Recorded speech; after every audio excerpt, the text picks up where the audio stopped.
Kasi kung mayroon, kunyari ako may sugat ako maliit, tapos ikaw may ketong ka, automatic may magkakasakit na rin ako. Ganun ka-contagious yun. Kaya ang ginagawa ng unang panahon, pag may ketong ka, kinukulong. Sa kulungan sila, magkakasama sila lahat. Ang ketong, sugat mula paa hanggang ulo. Buong katawan mo meron. Kaya yung iba, sa sobrang kati, kung bumabasag ng palayok, alam yung palayok, di ba? Yung sa halaman. Babasag, kakayo rin yun. Kahit magdugo, mawala lang yung kati. Tapos pagdating ng gabi, makirot. Yun ang ano. So yung isang nurse, nakita naglilinis siya ng sugat ng may ketong. Sabi nung isang tao na nakita, ba't mo ginagawa yun? Siguro ang laki ng bayad sa'yo. Kasi pwede kang mahawa dyan eh. Anong sagot ng babae? Wala po itong bayad. Saka hindi ko ginagawa to para sa tao. Ginagawa ko ito para sa Diyos.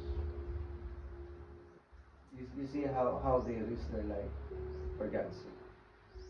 Marami sa mga Kristyano ngayon maarte. Takot madumihan, takot mapagod, takot mangamon. So we are changing our character. But God never changes. Hindi nagbabago sila.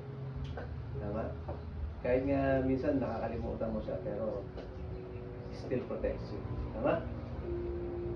Sige, tanong ko lang. Sino dito ang wala ng pagkain sa lamesa nito? Yung tipong wala kayong tanghalian talaga. As in talaga walang tanghalian. Kahit konti, kahit sa kutsara, wala kang makakain. Mayroon ba na-experience na gano'n sa inyo? Hindi ko pa na-experience pa. Nay? Hindi ko pa na-experience kahit pa Diba? Kahit pa paano, hindi man masarap. Meron hindi ka nakaka-experience. Why? Because the Lord still provides. Hindi dahil mabait ka kay Lord. Ito nga masakit. Minsan sagana ka pa, nakakalimutan mo siya. Ako kasi gusto kong tingnan niyo yung part na niligtas tayo ni Lord, namatay si Cristo sa krus. Grabing kagalakan ng alam mo na hindi ka na mapupunta sa impyerno kasi dahil sa kaligtasan. Ano yung pwede mong gawin kay Lord? Hindi ko. Di ba pag may binigyan ka tapos hindi man lang magpasalamat, ng tawag yun? Napapastos naman na ito. Ungrateful. Binigyan mo na lahat, ungrateful masyado. Parang wala lang. Ano? Next time, huwag mo nang bigyan niya. Di ba ganun yung karakter natin? Si Lord, hindi. Kahit na ginagano mo siya, di ba? Mahal ka pa rin ng Panginoon. But God's still waiting for you. Remember, when you die, everything's over. Kaya habang ang buhay na may pag-asa. Ngayon, kayo bilang Kristyano, tumanggap na sa Panginoon, alam mo tumanggap naman na tayo lahat. Di ba? Paano binabalik ni Lord yung pasasalamat? Nakamagitan ng pamilya.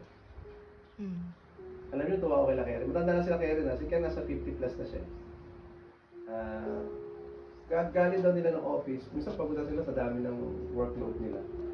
Tapos naalala may gawain sa church. Busy sila, diretso ulit sila sa church. Ang lagi nila sagot, basta kay Lord ng negosyo mo. How come a very wealthy person still think of those things? Tayo, hindi pa nga tayo wealthy. Pero sometimes, pag pagod tayo. Kaya niya, napansin, ito nilagawa ko nga nila ako. Minsan puyat, minsan pagod. Pag-preach.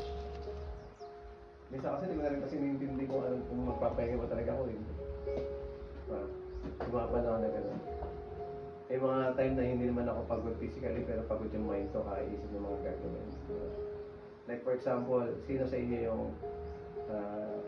pupuntahan ka na, pwede ba sagutin mo na lang yung kuryente ng church? Wala naman. Lahat yung problema ko monthly without telling you. Minsan nababanggit ko, but I'm not asking for something. Or kung magpapadagdag man ako, minsan ilang tao lang naman nag-ano sa akin. Nagsusupport sa iyo. Nalala niyo yung unang bayad natin kila Ate Nora? Wala pangalawa. Di ba sabi ko, sabihin niyo na lang galing sa Diyos. Hindi na galing sa akin. May mga ganun akong term sa inyo na although may personal money, pero nasabi ko, why? Kasi hindi na ako. Yeah. Ang number one na laging nag-enjoy si Satan sa atin when we become too much emotional with something. Hindi na ako mag-church. Nalala ko yung tatay ko dati. Kailangan niyang kamayan lahat ng members. Kasi pag meron siyang nanay na hindi na kamayan, hindi mag-church. Changing, no? Tayo lagi tayo nagbabago. Sana magbago yung puso natin, not into pride, but in humility. So, learn how to accept correction, learn to accept God's guidance, di ba? And yung pinakamagandang doon, yung prompting ni Lord sa heart mo. Sabi ni Lord, pumunta ka dito. Minsan umakay pa tayo ng daan eh. Tama ba? Kasi yun yung gusto natin gawin. Lagi natin i-consider, if the Lord does not change, dapat ganun din tayo. Hindi tayo nagbabago sa Panginoon. Pag sinabi mo kay Lord, Lord, maglilingkod ako, hindi dahil masaya ako. Kahit mahirap ang sitwasyon, maglilingkod ako sa'yo. Dapat ganun. Hello? Man. Ilang mensahe pa ba ang pwede natin gawin para simula magbago ang puso? Tama? Ang dami ng mensahe, no? Alakit, ano ba kayo ng bata na, ano kayo nasabi ka na, di pa naibinig? Anong tawag doon? Erga, ano tawag doon? Tigas ang umulo, no? Yung nakilang remind ka na, parang wala naman naintindihan, no? Wait lang, wait, no? Wait. So, yun yung ano, gusto ko maintindihan ng bawat isa. Na dapat maglingkod tayo kay Lord, hindi yung lingkod na ano lang, yung parang nakasanayan lang. Alam niyo yan, naging program-based na tayo. Kasi Sunday, kasi pupunta ako, ano. Hindi, punta tayo kay Lord with diligent heart. Doon magsisimula lahat ng pagbabago. No? Kasi Danilo, pagka nakita niya ang mga youth natin, medyo paandap-andap. Pa isang araw, tumigil na rin siya. Kasi nakikita niya kung ano yun. So be an example. Kahit mga nanay, di ba? To encourage the other nanay na mag-attend ulit. Let's start. So, try natin, kulitin ulit sila, punta tayo sa church, kailangan natin ang pagsisimba. We need the Word of God. We need prayer. No? We need fellowship. Alam niyo po ba nag-fellowship tayo? Na i-enjoy ng bawat isa at na-encourage tayo. Alam niyo ba pagka minsan nagkukwento kami dito? For example, ako na si Nanay Ana, si Lando Rizal, si Justin. Siyempre, ang hirap din pag mag-isa ka dito. Diba? Hindi naman kami nagkukwentuhan ni Kauro. Kilala niyo si Kauro? Hindi yung aso ko na. Ang sagot tayo, gano'n yun, walang tindihan.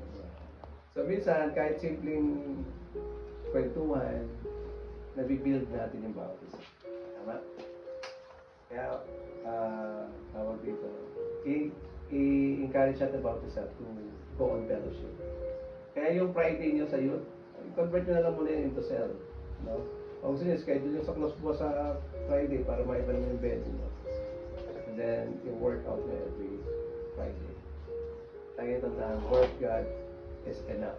Word of God itself is powerful. You don't need good places and venue. Word of God is powerful. Ano yung tandaan?